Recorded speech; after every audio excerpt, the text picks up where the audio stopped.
ओम नमः शिवाय। आज हम श्राद्ध के बारे में बात करेंगे।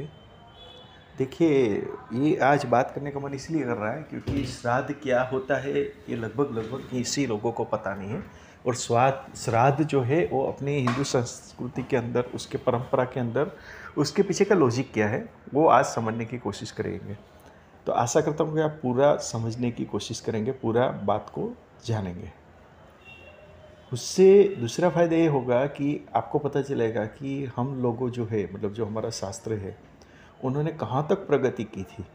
वो हमारी अज्ञानतावश हमें पता नहीं चलता। इसलिए अभी आप ये सुनिए तो आपको पता चलेगा कि कहाँ तक अपना लॉजिक था। जो आप आज सुनेंगे तो आपको पता चलेगा। शास्त्र के अनुसार ये जो पूरी सृष्टि है, यानी कि पूरा ब्रह्मांड, उसको 12 राशि के अंदर उसको डिवाइड कर दिया गया है। 12 राशि जो अपनी है उसमें उसको डिवाइड कर दिया गया है। और जो मेष राशि है उसको एंट्रेंस बताया गया है पूरा ब्रह्मांड का। और उसी हिसाब से जो मीन राशि है उसको मोक्ष का द्वार के हिसाब से माना जाता है। ये जो मीन राशि है उसको अगर आप बोलो तो ब्रह्मलोक या देवलोक के साथ कनेक्टेड होते हुए उसको जाना जाता है। वैसे ही कन्या राशि जो है वही पितृलोक या चंद्रलोक के साथ जुड़ी हुई है, ऐसी मान्यता है। अगर आप खगोलीय विज्ञान के हिसाब से आप देखोगे तो आपको पता चलेगा कि 15 जुलाई के बाद सूर्य देवता जो है उसकी जो मूवमेंट है, गति है, वो दक्षिण यात्रा की उसकी जर्नी स्टार्ट हो जाती है, जिसको हम ऐसे भी बोलते हैं दक्षिणायन सूर्य बोला जाता है। ये जो सूर्य जो दक्षिणायन है वो धीमे धीमे करके कन्या राशि और तुला राशि तरफ जा रही होती है। वो जब राशि कन्या राशि और तुला राशि की ओर जाएगी तब वो जो अपना पितृलोक है, हर एक लोक होता है, उसमें से एक लोक है पितृलोक, उसको जाके एक्टिव करता है। यानी कि ये जो दक्षिणायन जो सूर्य है उसकी जो यात्रा है वो 15 सितंबर के बाद कन्या राशि में जब एंटर होती है तो जो पाताल लोक है उसमें जो प्रेत योनि है उसको एक्टिव करती है। अभी पूरी बात को समझने की कोशिश करते हैं कि जो संसार में जो मृत आत्माएं हैं उसकी जो गति है किन किन प्रकार की होती है। एक कि जो उच्च कक्षा के लोग हैं, जिसको हम पुण्यशाली लोग बोले, या संत कक्षा के जो लोग होते हैं, वो मृत्यु के बाद देवयान की ओर गति करते हैं। यानी कि एक गति ये हो गई। दूसरी गति ये हो जाती है कि जो अतृप्त आत्माएं जो है वो प्रेत्यान की ओर गति करती हैं। तो इस तरह से 2 कैटेगरी बताएगी। अभी जो देवयान का जो सीधा रिलेशन आप देखोगे तो सूर्य के साथ हो गया, और प्रेतयान का जो रिलेशन देखोगे तो वो चंद्र के साथ हो गया। यानी कि जो चंद्र है वो सूक्ष्म जगत को संभालता है, इसके लिए उसको चंद्रलोक को पितृलोक भी कहा जाता है शास्त्र में। और आप भी जानते होंगे कि चंद्र की है ना 16 कला है।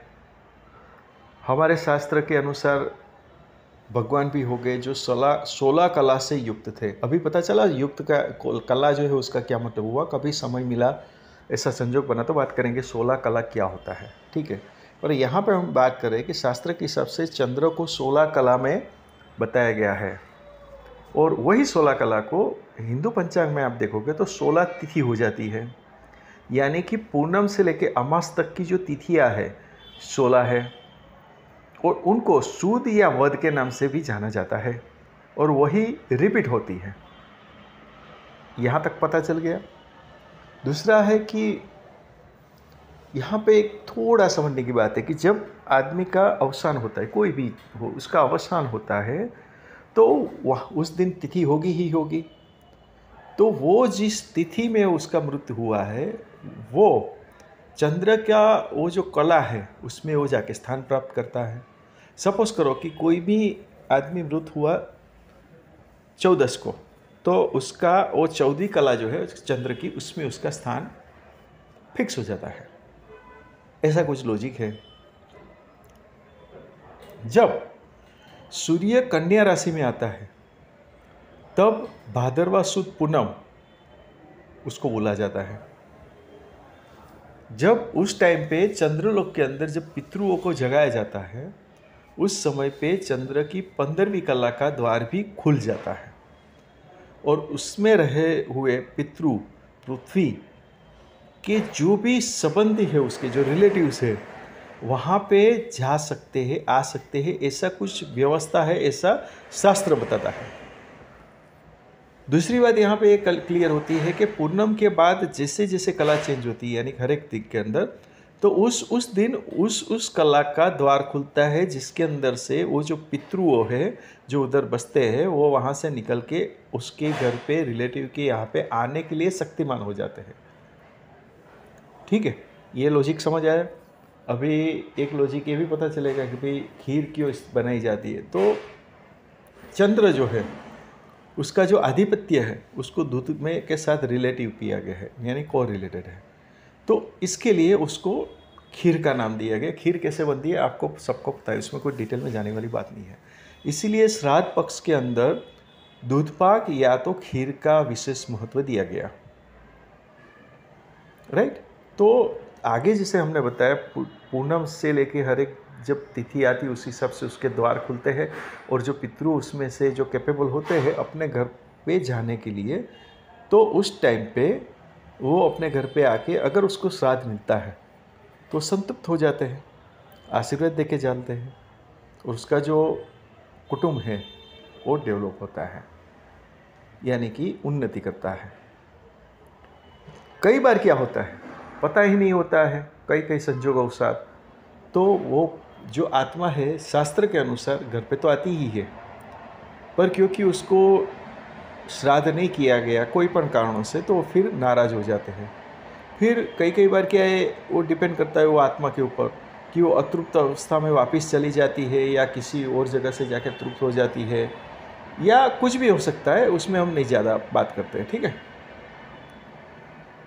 शास्त्र के अंदर इतनी सारी व्यवस्था है कि सपोज करो कि कोई भी संजोग के अनुसार श्राद्ध कर नहीं सके, तो उसके लिए एक फिर से एक अमावस्या आती है। वो अमावस्या के दिन उसको बोला जाता है सर्व पितृ अमावस्या।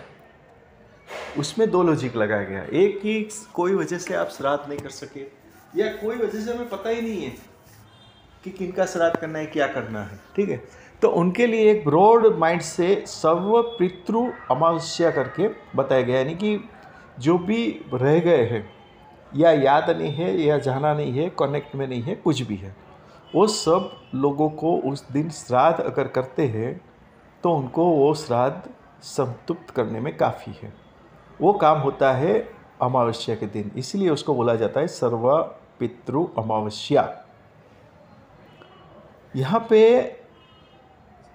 ये बात करने की कोशिश की कि श्राद्ध के दिन आप विश्वास करके ज़रूर से श्राद्ध करिए और श्राद्ध के दिन अपनी कैपेसिटी के अनुसार आप जैसे शास्त्र में बताया गया उसी हिसाब से सबको भी खाना पीना खिला के फिर उसको दक्षिणा ये सब दे के उसको भी इसके पीछे क्या लॉजिक है?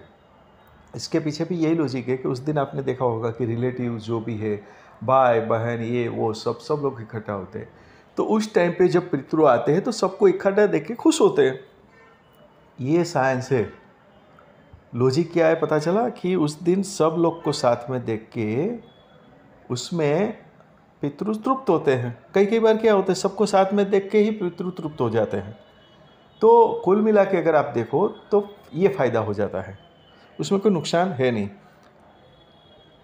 आज मैं आशा करता हूँ कि आपको ये जब मैं ये बात समझा रहा हूँ या बता रहा हूँ तो आपको पता चला होगा कि श्राद्ध का महत्व क्या है और उसके पीछे साइंटिफिक लॉजिक क्या है, अपना शास्त्र ने ये चीज़ क्यों रखी, सूर्य का इम्पोर्टेंस क्या है, चंद्र का इम्पोर्टेंस क्या है, कला का इम्पोर्टेंस क्या है और कला क्या है।